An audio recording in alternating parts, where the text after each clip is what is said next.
jika kita membuka aplikasi SPSS 26, maka kita akan disajikan dua halaman. Yang pertama itu Untitled, itu sebagai tempat untuk mengolah data dan menginput data.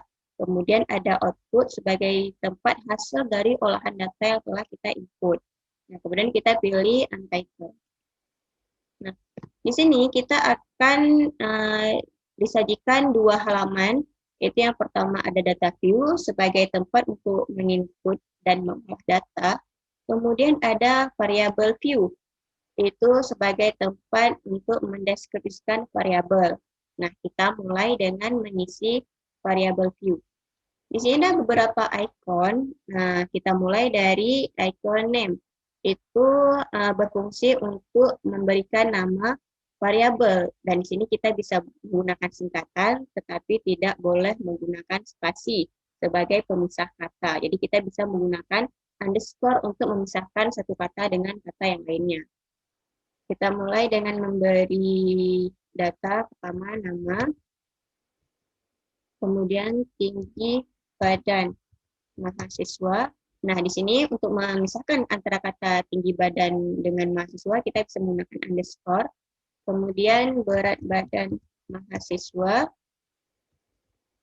hobi, serta jurusan. Kemudian ada icon type. Nah, di icon type ini, dia itu berfungsi untuk menjelaskan tipe data yang akan dimasukkan. Nah, seperti data kita itu berupa nama, maka tipenya itu string, tinggi badan mahasiswa karena itu berupa angka, maka bisa kita gunakan numerik. Berat badan mahasiswa juga numerik, hobi itu kita gunakan string, jurusan itu kita gunakan string. Nah, kemudian ada icon white. Itu berfungsi untuk memberikan jumlah karakter yang dikehendaki dalam satu variabel. Jadi di sini kita abaikan saja. Kemudian ada icon desimal, itu berfungsi untuk memberikan jumlah karakter di belakang koma yang dikehendaki dalam satu variabel. Nah, karena di sini datanya itu nama, maka desimalnya itu 0. Untuk tinggi badan mahasiswa itu desimalnya itu 1. Kemudian berat badan mahasiswa juga 1, hobi 0, jurusan juga 0. Nah, kemudian ada icon label. Itu berfungsi untuk memberikan sebuah tanda atau label pada suatu variabel atau sebagai bentuk penjelasan atau penguraian dari icon nama kita. Di sini kita bisa menggunakan spasi untuk memisahkan kata. Misalnya nama tetap, kemudian tinggi badan mahasiswa. Nah, di sini kita bisa menggunakan spasi, jadi kita bisa menulis secara normal. Kemudian berat badan mahasiswa, hobi, serta jurusan. Selanjutnya ada icon values. Itu berfungsi untuk menggantikan sebuah nilai yang bertipe string menjadi sebuah nilai yang bertipe numerik agar dapat dilakukan pengolahan data. Nah, di sini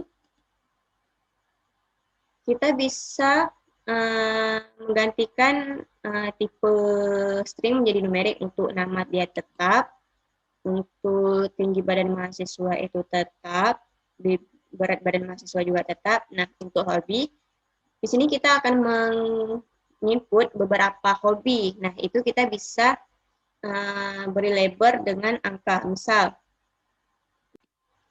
untuk hobi membaca, kita bisa beri label 1, kemudian klik add.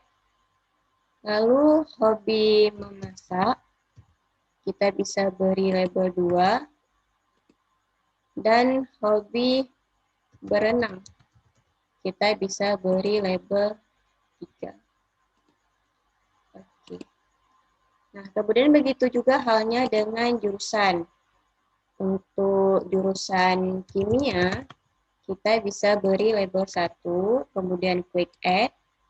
Lalu jurusan farmasi, kita bisa beri label 2. Dan jurusan fisika, kita bisa beri label 3. Oke. Selanjutnya ada icon missing. Nah, itu berfungsi untuk menghilangkan sebuah nilai agar tidak dimasukkan ke dalam analisis.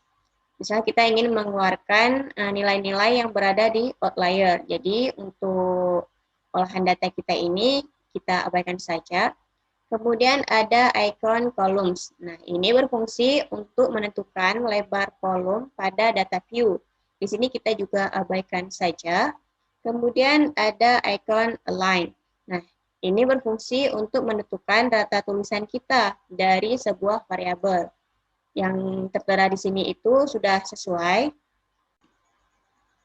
Kemudian ada icon measure. Nah, ini berfungsi untuk menentukan skala data dari sebuah variabel.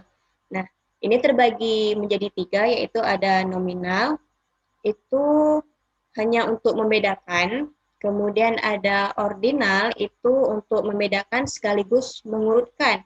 Serta ada scale, itu untuk skala data internal dan rasio. Nah, untuk data nama, itu kita bisa pilih nominal, kemudian tinggi badan mahasiswa kita bisa pilih scale, kemudian berat badan mahasiswa kita bisa pilih scale, untuk hobi kita juga bisa pilih nominal, serta untuk jurusan kita juga bisa pilih nominal. Nah, kemudian ada icon rule, ini berarti data kita telah terinput. Nah, sekarang kita bisa pindah ke halaman data view dan mulai untuk menginput data.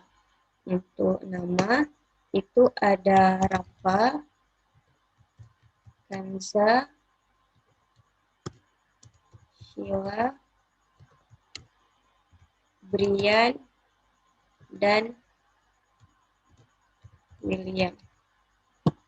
Kemudian tinggi badan mahasiswa Rafa 180,5, Kanza 170, Sheila 155,5, Brian 170,5, dan William 178,5. Selanjutnya berat badan mahasiswa Rafa 76,5, Kanza 63, Sheila 47,5, kemudian Brian 70,5, dan William 69,5. Selanjutnya ada hobi, itu untuk Rafa, hobinya berenang, maka kita cukup menulis label 3. Kemudian Kanza hobinya itu membaca, maka labelnya 1. Sheila hobinya itu memasak, labelnya 2. Kemudian Brian juga hobinya itu membaca 1. Dan William hobinya itu berenang 3. Nah, ini sesuai dengan variabel view yang telah kita input. Jadi membaca 1, memasak 2, berenang 3. Kemudian untuk jurusan juga demikian. Karena Rafa berasal dari jurusan kimia, kita cukup memberi label 1. Kanza dari farmasi 2. Sheila juga dari farmasi 2. Brian dari fisika 3. Dan William dari kimia 1. Itu sesuai dengan variabel V yang telah kita input. Nah, kimia 1, fisika 3, farmasi 2.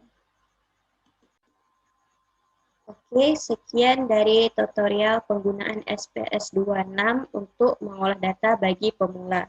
Nah, untuk tahap selanjutnya tetap ikutin postingan-postingan video untuk lebih mendalami pemahaman akan penggunaan aplikasi SPS 26.